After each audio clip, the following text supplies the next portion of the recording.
પાયો આપણને આપેલો છે 6 સેમી અને વેધ આપેલો છે આપણને 3 સેમી. તો આપણે સૌપ્રથમ લખીએ ત્રિકોણનું ક્ષેત્રફળ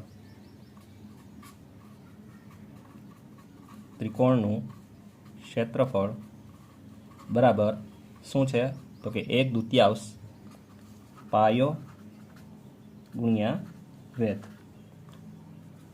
1/2 પાયો આપણને કેટલો આપેલો છે અહીંયા 6 સેન્ટીમીટર. તો અહીંયા આપણે કેટલા લખશું 6.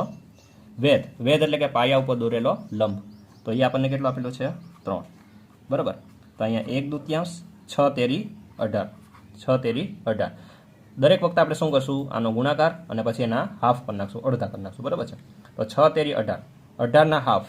18 અડધા કેટલા થશે 9. તમે છેદ ઉડાડો તો પણ એ જ આન્સર આવશે.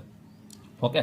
સેન્ટીમીટર એકવાર આમનું, સેન્ટીમીટર એકવાર આનું, એટલે કે પાયો અને વેધનું સેન્ટીમીટર ભેગું થાય એટલે કેટલો થશે સેન્ટીમીટર સ્ક્વેર. તો આ છે આપણો આન્સર.